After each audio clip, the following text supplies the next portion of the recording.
Well, happy birthday, Litecoin. Today is October 13th, 2022. So we've got Johnny Litecoin coming on right after this here on the new normal.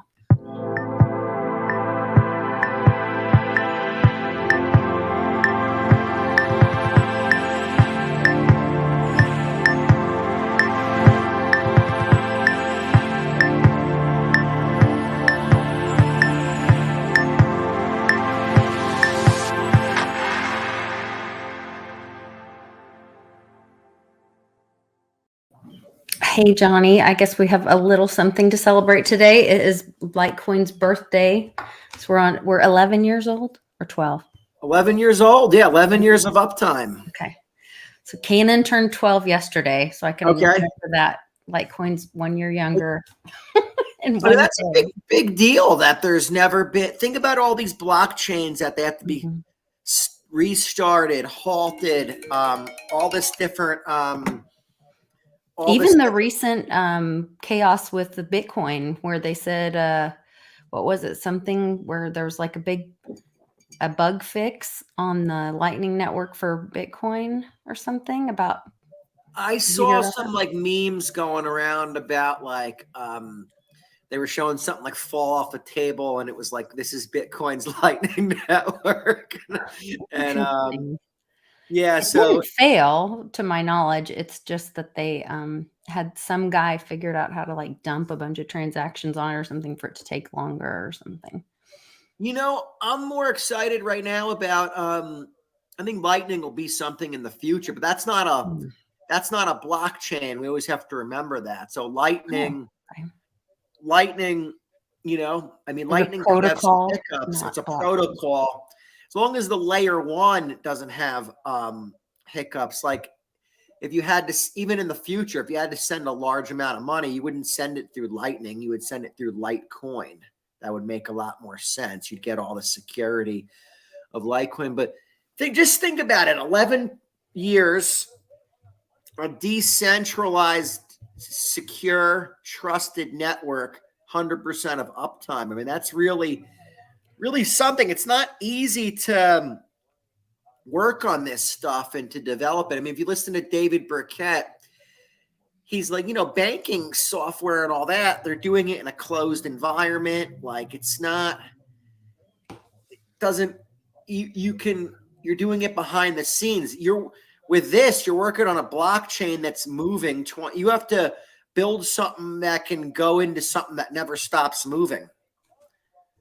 So it's a big undertaking. It's a big to-do. Be honest with you, I'm a little more bullish right now on Mimblewimble or MWeb than I am Lightning Network. I like Lightning. It's cool, but MWeb's a lot. Freedom of speech is being attacked the way it is right now. Cat Turd got their PayPal, or was it their JP Morgan? Kanye got his JP Morgan Chase account closed. His bank account's closed. Cat Turd, I think they got their PayPal shut down. His show, I got a notification last night that my Google AdSense had been canceled. I don't have all the details on that yet. I'm not sure what's really going on there. But there's definitely attack on free speech. Sure. There's been an attack on us as the American people since September 2001, when they rolled out the USA Patriot Act. And I remember at the time, I was only in college, but I said, and everybody was for it. Isn't this a great thing? And I said, no, it's not. And people were like, why don't you want to get the terrorists? At the time, I said, and I did agree. I said, I want to get the terrorists. I want to get the people that did this at least. I wasn't in the know yet of that it was done to us. But I said, not by giving up our freedoms. I said, because they're never going to just use this on terrorists. Then they're going to say we're using it on mafia figures. Now we're going to use it on drug dealers. Now we're going to use it on these people. Now hey, you know what? Now we have a suspicion of you. We're going to use it on you. You know what I mean? Now, fast forward down the line, any bank you walk into, has a sign in there, due to the USA Patriot Act, there's certain data we have to collect. And the whole KYC thing is an outcry of this USA Patriot Act. So what did this do to help fight terrorism? Nothing. All it did in the end was give us less freedom as the American people, and help pave the way for all this bad stuff they're doing to us now. Well, we see that, I mean, over and over. It's like, it's for your safety. It's for somebody's safety, but it's not for my safety, because I keep being the one that's if I go through the airport, they violate my privacy or sometimes my physical body. I mean, I don't feel like I'm being protected from these things, but they say that they're protecting the individual. Yeah, no, I don't. I mean, and especially not with the with the stuff in the financial system. All it does is make it more difficult for regular people to conduct their business and go about their daily lives. And they make it easier for the bad guys to operate. Yes. Yeah, they make it easier. And it's because they're willing to break the laws. They're willing to go against the rules or not put boxes around themselves. And so then there's these rules put in place to where, like, people that want to be lawful citizens are forbidden from transacting in ways like them wanting to have people register your family garden at your house. Yeah. Fuck off. Exactly. I mean, that is ridiculous. Fuck off. Yeah. Exactly. That is where I am right now. I'm done being polite. I'm like, and the problem is there's a lot of people that want to control other people. So it really is, people were like, well, who would sign up to do this stuff? And lots of people out there justify it, no problem. And they just say in the end, well, that's my job. That's what I have to do. My boss told me to. Boss told me to do it. So they're just like, in the end, looking out for them. I did a conference in DC one time, and I said, oh, these people are, I always call them creeps. Everyone always laughs. Johnny calls the people creeps. I mean, I always say I'm big into reading energy, feeling energy. Let's talk about bad energy. Go hang out with those people. My God, bad energy. Ooh. It's like, I feel like a dog when, like, the hairs on the back of your neck stand up and you're always on alert. Like, what's going on?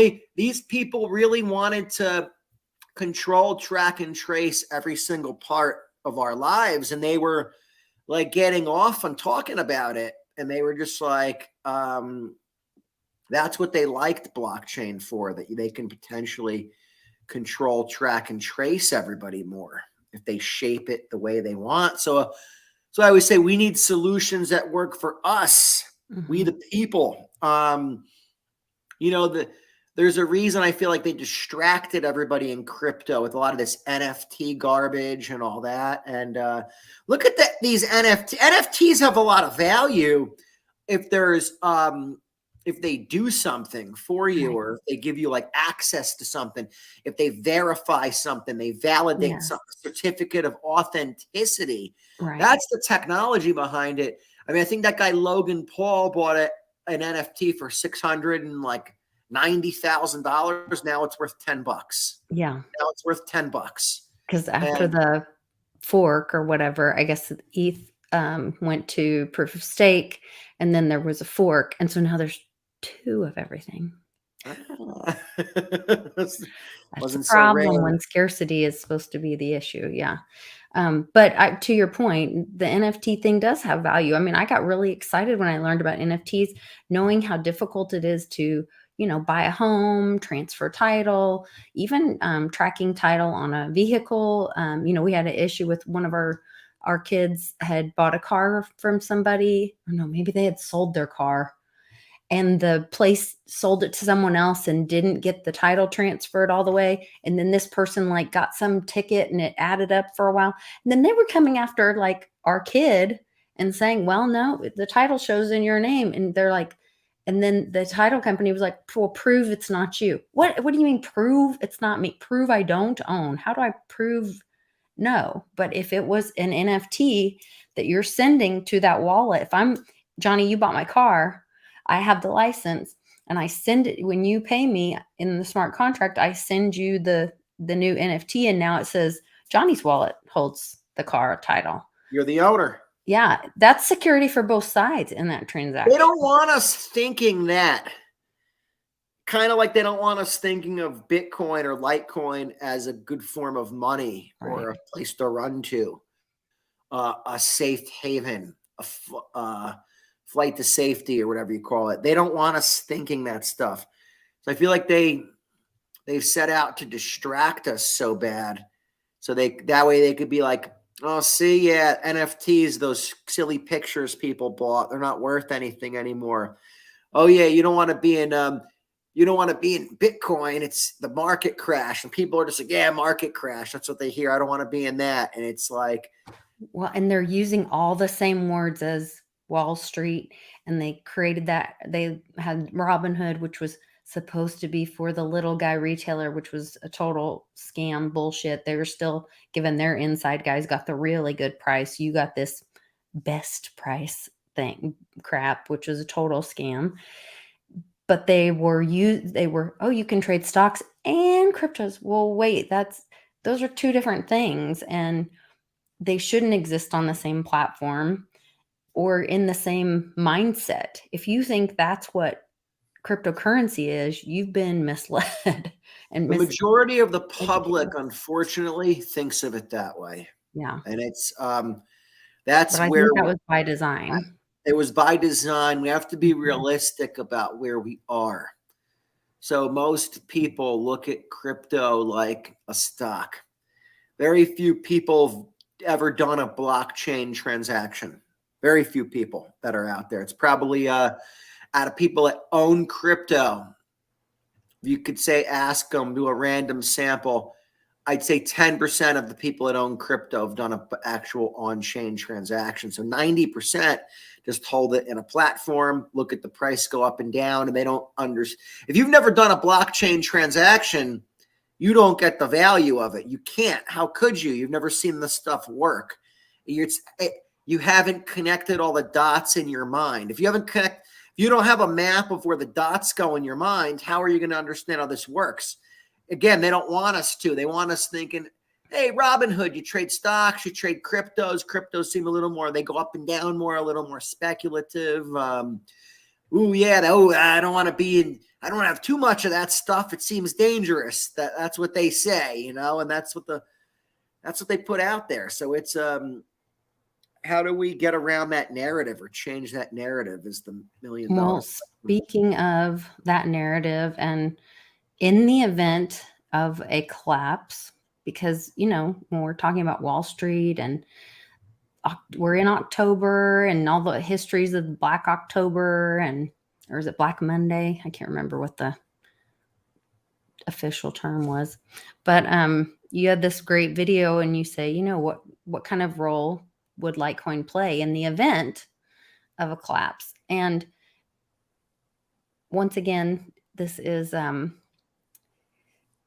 just a what if, but it's quite interesting. Hey, what's up, guys? Johnny Litecoin here. How's it going today? So, all right, what kind of role would Litecoin play in the event of a banking collapse? This is an entire collapse of the banking system, which definitely could happen, right? I mean, mathematically, it should have happened already. They just keep kicking the can down the road and distracting us, avoiding the inevitable. But what kind of role would Litecoin play? Litecoin would actually play a really big role. It's really one of the only cryptos that will work during that time. One of the only viable alternatives. I see Bitcoin, Litecoin, maybe Dogecoin, Digibyte, a few other coins that'll still work. Most of the coins I don't even think will work in a banking collapse. Why? They're so controlled by the developers, and their blockchains need constant tending to. So you're going to want to use a coin that doesn't need much work on it during that time, right? You're going to want something that just worked for a while. And, so obviously not a lot of people know how to use Litecoin on chain. That's a problem. Not many people know how to use cryptos on chain. But the problem is not that it's hard to use Litecoin or crypto on chain. It's actually really easy. It's everything else. People can't figure out how to use their phone, their password, their Apple ID, the buttons, how to copy and paste, how to scan. All that stuff is confusing for people. Actually, sending the transactions relatively easy. So I do see in the event of this banking collapse, Litecoin to be a really viable alternative. Probably one of the only monetary networks and payment networks that worked during that time. Think about it. Everything else is interconnected with that banking system. It won't work. Litecoin is a currency and a payment network, not controlled by anybody. So again, it's definitely in the back of my mind. This is definitely one of the reasons, one of the main reasons I've always pushed for Litecoin. I do see this happening, right? Now, they might delay this forever. They might just keep distracting us. I don't know. The point is, it could happen. And Litecoin is ready for when this happens. It's scalable, it's fast, integrates with a lot. Peace, you guys. Oh, can't hear you, Lisa. Sorry, I muted myself. And thank you, Nancy. Very, very sweet comment about me. Isn't she sweet? You. Yeah. Yeah. He's pumping up for the Litecoin Summit. He's getting ready for. I'm getting ready. Oh, except I hurt my shoulder. I might be a little unpumped for the Litecoin Summit. That's all right. I'll be working my brain more. That's all right. But really some words of wisdom there. Thinking about how, what chains would work and which ones, because a lot of them are so interconnected with the existing financial system. In fact, they were just like, they just copied and pasted or they asked permission from and still need permission from the old system to keep functioning. And so Litecoin is one of those does not need permission. They don't need permission from anybody to keep going. It was actually a critique of Dogecoin, but I look at it as a good thing. There wasn't any developers on it. Nobody had done anything to it for years, and it was still running flawlessly. That's what you want. You don't want to have like 700 people working on it at any given time. So like, give you a good example, like Polygon, Matic. Cool project. They have a lot of stuff going for it. It seems like the system, they want that to succeed with all the partnerships they have. They have 700 developers working on it. What if there was an issue and none of them showed up to work all of a sudden? Like, Polygon might not work so good. Would you trust your assets that are on that layer? That's what I mean. In the event of a collapse, people really would get back to basics. And, as much as gold and silver is cool, we're not going back to paying for things with gold and silver. It might back some type of future money, but it's not going to be where people are. The world's moved digital. Everyone walks around with a high-powered computer. How you check out. It's just society. So you have to have a digital solution to fight these people with. So I feel like Litecoin is really going to be that solution when this all happens and when this all goes down. How does it go down is the $1 million question. I think they pull so many smoke and mirrors out and manipulate us pretty bad with other types of events that are unrelated, and then they roll out like a new financial system or something. And for other reasons will probably tie it with an identity, is my guess. And most people are going to want this central bank digital currency. We think, oh, why would people want it? Even people that say they're cash people, they'll fool them into wanting it. They'll say, hey, here's your free $5,000. Download this app. That word will spread like wildfire. They'll give everyone $5,000 or something. And then next thing you know, you won't realize that when you download that app, it'll probably say you have 90 days left to turn in all your paper currency, or else it's all going to be invalid. We now have your social security number. Your bank has been flagged that you can't use paper currency anymore. Well, that's what they did in the UK. They got rid of all their paper currency, and they had so many days to turn in to get this new polymer currency. And I don't know what's going from there, but I think we can look overseas and know that some things are going to happen here quickly too. So yeah, I mean that's just the they're the precursor for what we're going to see here, and they they bought into globalism too much, and European socialists. Everyone's always like, oh, isn't things great over there? They get all this vacation time, this and that. I'm like, who says you get vacation time? Like, no, the government should never say you get vacation time. That should just be on you. Yes. If we're really making money off our labor and our ideas and all that, it should just be us to say, okay, here's the vacation time I'm carving out this year. It shouldn't be up to the government to mandate vacation time and stuff. And I never liked the idea of Europe, all this, I don't know. It just gave me the, even with the euro, how all the countries kind of sold out and let's have one currency kind of. And they're paying the price now. They're paying the price now, but they're also all coming together through BRICS and the SWIFT system, being kicked out of the SWIFT system and launching BRICS, and that right now, I don't know. I saw this meme where it was like, I don't know if it was supposed to be George Washington or whatever. And he said something about like,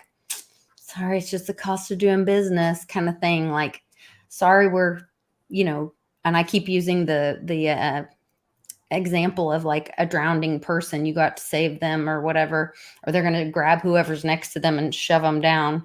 And that's kind of what the US has done. Like, we've broken our promise about the gold backed dollar when we agreed to be the treasury, or the world reserve currency, close the gold window. Then it was the petrodollar.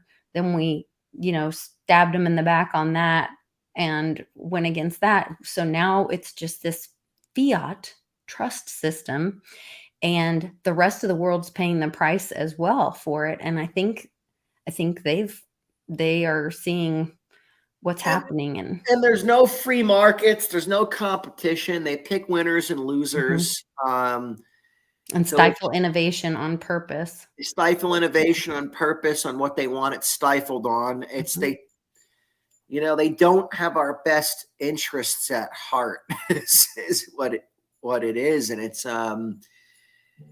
we're supposed to be seeking liberty and freedom.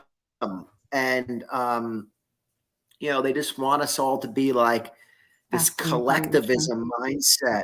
And it's not good. And it's getting, it's only ramping up. It's getting more and more a renters economy, sharers economy. And it's, there'll be no ownership of anything. So I think a lot of that NFT stuff of them fooling us with the, these JPEGs that sell for millions of dollars, but you'll own nothing and be happy. Sell all your actual stuff in the real world, and you'll actually own nothing and be happy. Like I was looking at something on the metaverse, and it was they were like, come check out the restaurants, this and that, how great they are. And I was like, but you're not eating real food. Like, I get it.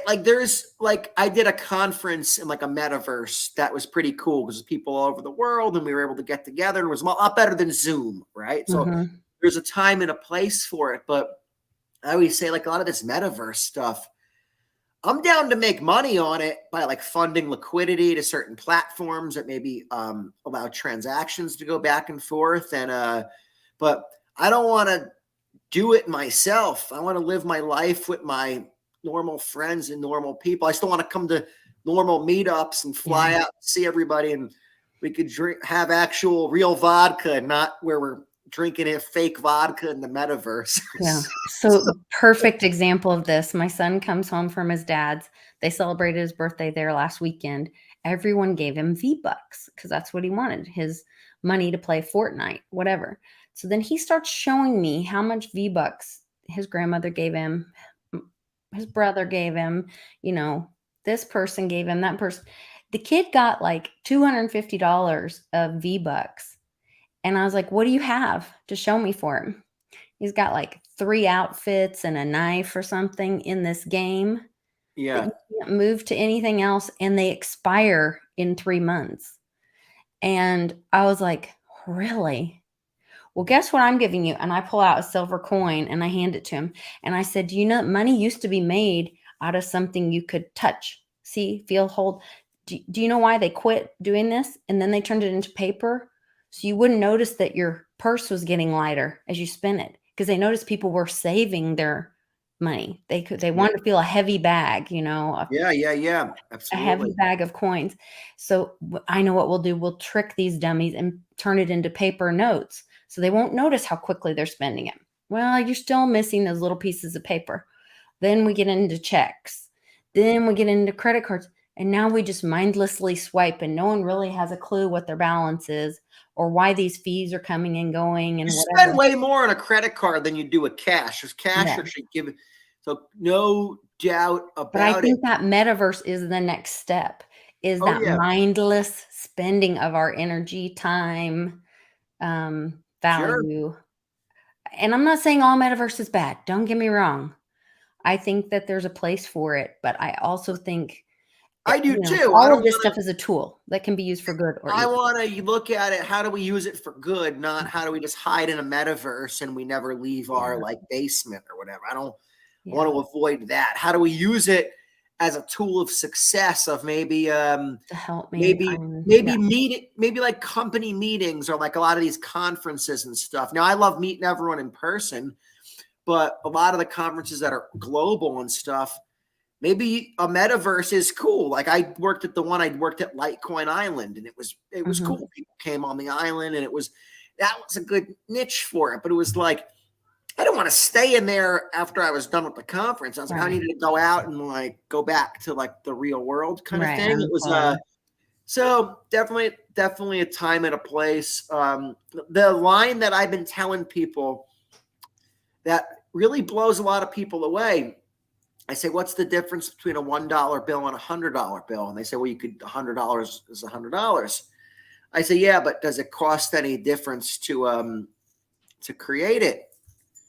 People are like, what do you mean? I'm like, well, it's just a piece of paper. I'm like, is there any difference in print? I'm like, maybe like a fraction of a penny costs more for the 100 because there's a little more like technology or water strips or whatever that go into it. But for the most part, they're the same exact cost to create. So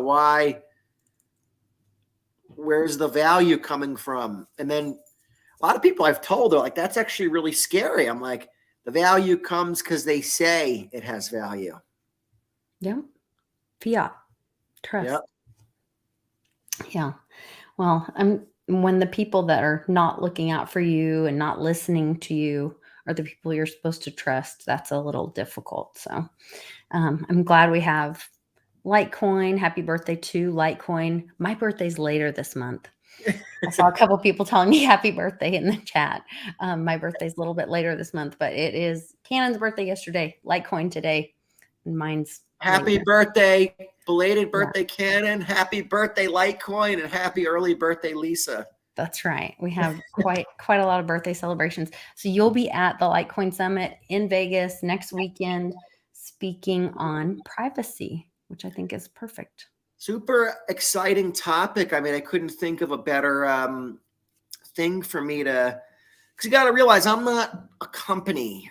I'm just a guy that, I do tech support for Litecoin, but I do it just for, it's just a free service I offer. You know what I mean? And it's, it's always said I make my money in the regular payments world and give back to Litecoin. So for me, it's very, ideological. It's not like, it's just this passion that I have. So I couldn't think of a better topic because we're at an ideological moment in time. Like I've always said, there's in a potential dystopian future, the Litecoin network through MWeb may be the only way you'll be able to send a private message to somebody or a message at all.